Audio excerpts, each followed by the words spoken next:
UPTT और CTET के लिए हम आज अपना प्रैक्टिस सेट 5 स्टार्ट कर रहे हैं, जिसका पहला क्वेश्चन है, एक एंगस्ट्रॉम का मान माइक्रोन में होता है।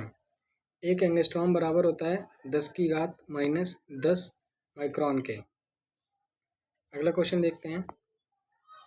ऊष्मा की एसआई इकाई है।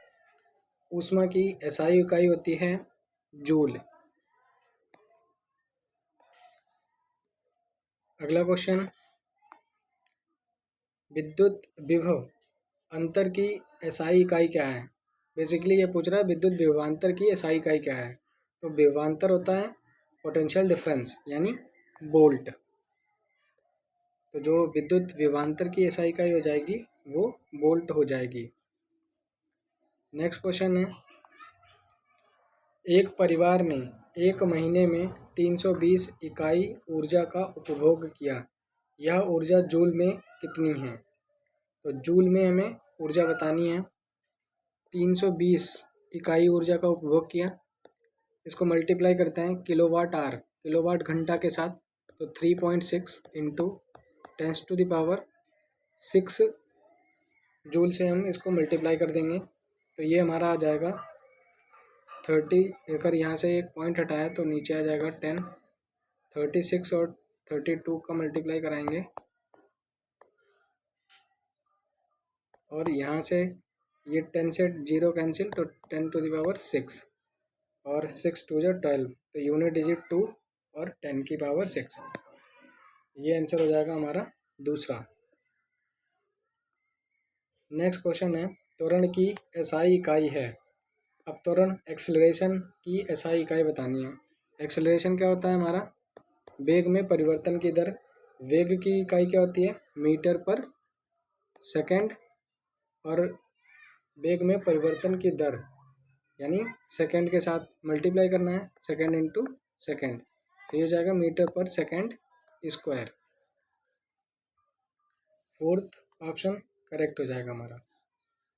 नेक्स्ट क्वेश्चन है, कुछ मूल जो भौतिक राशियाँ होती हैं वो कौन सी हैं। 7 मूल राशियाँ होती हैं, जिसमें लंबाई मीटर, द्रव्यमान की एसआई यूनिट क्या होती है, किलोग्राम, समय सेकेंड, विद्युत धारा एम्पियर, ऊष्मा गतिकी तापमान केल्विन, पदार्थ की मात्रा मोल, ज्योति तीव्रता कैंडला।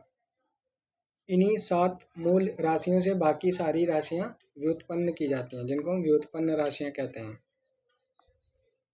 अगला क्वेश्चन क्या है, निम्नलिखित में से कौन सा धारा के तापीय प्रभाव पर आधारित नहीं है। विद्युत ऊष्मक ये हमारे तापीय प्रभाव पर आधारित होते हैं। विद्युत बल्ब तापीय प्रभाव पर होता है। फिलामेंट जो उसका होता है, जो लाल वाला बल्ब आता था, वो फिलामेंट जिसमें रहता था, इस तरीके से बल्ब होता था, अंदर जो टंगस्टन का फिलामेंट लगा रहता था ऐसे कुछ। तो ये भी हमारा तापीय प्रभाव पर निर्भर करता है। विद्युत इस्त्री जो हमारी प्रेस रहती है वो भी इसी तापीय प्रभाव पर आधारित है। माइक्रोवेव में बेसिकली क्या होता है, रेडियो तरंगें निकलती हैं, जिससे हमारा जो खाना वगैरह होता है ओवन में गर्म होता है। तो ये हमारा इस पर डिपेंड नहीं करता है। तो हमारा फोर्थ आंसर इसके लिए सही हो जाएगा। नेक्स्ट क्वेश्चन है, विज्ञान के निम्नलिखित में से किस क्षेत्र से किरचॉफ के नियम संबंधित हैं। अब बताना है भाई अपने को किरचॉफ का नियम किससे संबंधित है। किरचॉफ का नियम क्या कहता है, किसी भी परिपथ में आने वाली धाराओं का योग बराबर होता है जाने वाली धाराओं के योग के बराबर। तो ये डिपेंड किस पर करेगा, परमाणविक संरचना, विद्युत परिपथ, कार्बनिक रसायन शास्त्र या प्रकाशिकी। तो ये विद्युत से रिलेटेड है, तो हमारा सेकेंड ऑप्शन करेक्ट हो जाएगा। नेक्स्ट क्वेश्चन क्या है, किरचॉफ के लॉ के बारे में ये सारा दिया गया है। अगला क्वेश्चन, निम्नलिखित में से कौन सा विद्युत का एक चालन या विद्युत का एक चालक नहीं है। सिरके में विद्युत चालन हो जाता है। नींबू का रस इसमें भी हो जाता है। खारा पानी यहाँ पर भी चालन होगा, क्योंकि कुछ छोटे छोटे मॉलिक्यूल्स होते हैं जिनके थ्रू इलेक्ट्रॉन्स ट्रैवल कर जाते हैं। आसुत जल, डिस्टिल्ड वाटर, ये चालक नहीं होगा।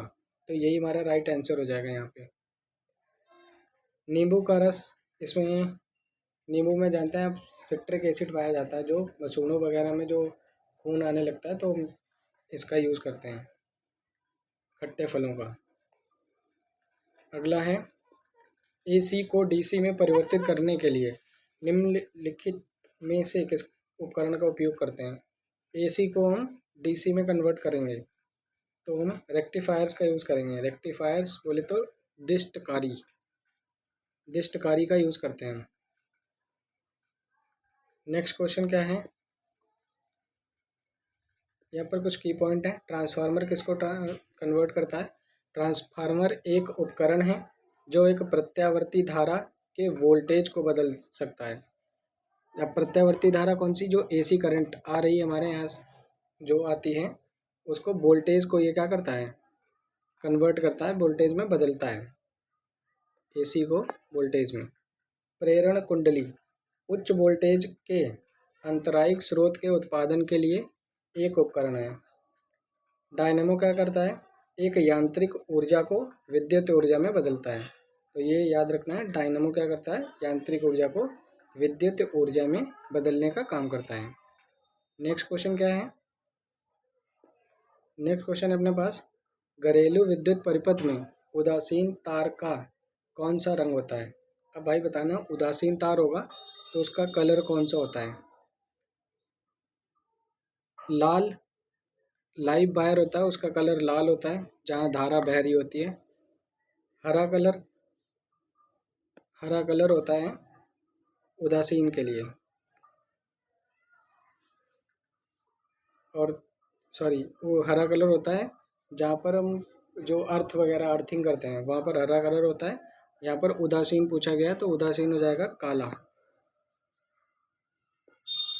नेक्स्ट है, यहाँ पर दिया गया भी है, अर्थ के लिए हम ग्रीन का यूज़ करते हैं। लाइव वायर है जहाँ पर धारा बह रही है वहाँ पर रेड, और न्यूट्रल है तो ब्लैक हो जाएगा। नेक्स्ट है, निम्नलिखित में से कौन सा ऊष्मा स्थानांतरण का एक तरीका है। ऊष्मा किस तरीके से स्थानांतरित होती है। जैसे जो लोहे की चीज़ है, एक सिरे को गर्म करते हो तो दूसरा सिरा भी गर्म हो जाता है। तो ये बताना है कि कौन कौन से तरीके हैं। तो चालन भी एक तरीका होता है, संवहन भी होता है और विकिरण भी होता है। तो ऊष्मा स्थानांतरण के ये तीनों तरीके होते हैं। तो आंसर हमारा सेकंड राइट हो जाता है। यहाँ पर कुछ की पॉइंट दिए गए हैं। चालन क्या होता है, ठोस पदार्थों में ऊष्मा स्थानांतरण का वह प्रक्रम जहाँ माध्यम कणों की गति के बिना ऊष्मा स्थानांतरण होता है। मतलब किसी भी माध्यम की आवश्यकता हम नहीं होती है ऊष्मा के स्थानांतरण के लिए, वहाँ चालन होता है।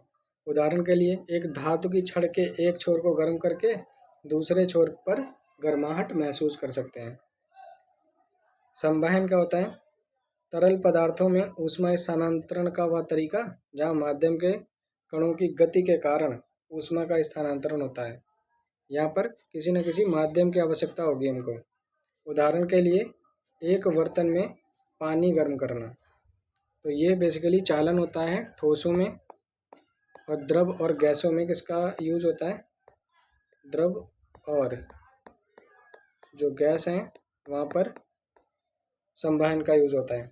विकिरण ऊष्मा स्थानांतरण का वह तरीका जहाँ माध्यम कणों को प्रभावित किए बिना ऊष्मा को एक स्थान से दूसरे स्थान पर स्थानांतरित किया जाता है, वहाँ पर विकिरण होता है। ऊष्मा स्थानांतरण के सभी तरीके, तीन तरीके किस तरह काम करते हैं ये हमको पता चल गया है यहाँ पर, ठीक है। विकिरण के द्वारा ही जो ये रहता है अपना वायुमंडल, वो गर्म होता है। ये काफ़ी क्वेश्चन पूछा जाता है। तो यहाँ पर वायुमंडल किसके थ्रू गर्म होता है, तो विकिरण के द्वारा ही होता है। नेक्स्ट क्वेश्चन है, तापमान में परिवर्तन के बिना एक पदार्थ से दूसरी अवस्था में परिवर्तन के लिए आवश्यक ऊष्मा की मात्रा को क्या कहा जाता है। तापमान में परिवर्तन के बिना एक पदार्थ से दूसरी अवस्था में परिवर्तन, तो तापमान में कोई परिवर्तन नहीं कर रहे हैं तो उसको हम बोलते हैं गुप्त ऊष्मा। चालन संवहन के बारे में बता चुके हैं हम। गुप्त ऊष्मा क्या होता है? किसी पदार्थ के तापमान में परिवर्तन के बिना एक अवस्था से दूसरी अवस्था में परिवर्तन होना, उसको हम बोलते हैं गुप्त ऊष्मा। अंग्रेजी वैज्ञानिक जोसेफ ब्लैक ने गुप्त ऊष्मा को पहले डिफाइन किया था। विशिष्ट ऊष्मा क्या होती है? 1 डिग्री सेल्सियस तापमान बढ़ाने के लिए आवश्यक प्रति इकाई द्रव्यमान ऊष्मा की मात्रा, उसको हम विशिष्ट ऊष्मा कहते हैं। पानी की विशिष्ट ऊष्मा कितनी होती है? 1 कैलोरी पर ग्राम। ये बराबर होती है 4.186, या फिर अप्रॉक्स में बोल सकते हैं हम 4.2 जूल पर ग्राम डिग्री सेल्सियस के। नेक्स्ट है, निम्नलिखित में से कौन सा नियम विद्युत धारा के तापन प्रभाव के साथ संबंधित है? विद्युत धारा के तापन प्रभाव से संबंधित है, ये बताना है अपने को। तो विद्युत धारा के तापन से जो संबंधित रहेगा वो रहेगा हमारा जूल का नियम।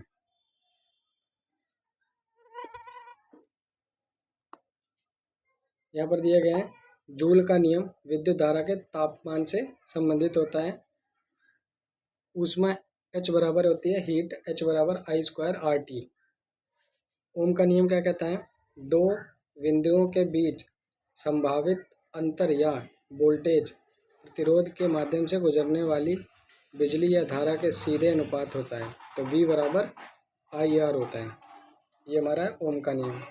फैराडे का नियम क्या कहता है कि एक EMF विद्युत वाहक बल का उत्पादन करने के लिए एक चुंबकीय क्षेत्र एक विद्युत परिपथ के साथ कैसे संपर्क करेगा? ये हमारा फैराडे का नियम। न्यूटन के गति के नियम किस पर निर्भर करते हैं?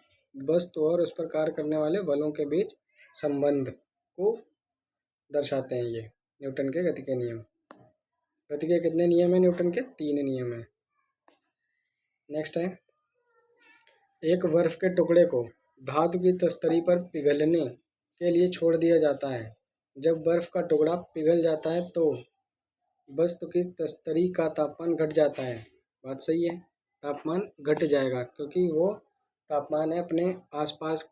जैसे ये मतलब ये कोई छड़ है लोहे की, यहाँ पर बर्फ का टुकड़ा रखते हैं तो ये बर्फ है, इससे इसके जो आसपास के एरिया है उससे क्या करता है? तापमान ले लेता है, जिससे जो लोहा है वो ठंडा हो जाएगा। इसी को हम बोलते हैं संगलन की गुप्त ऊष्मा।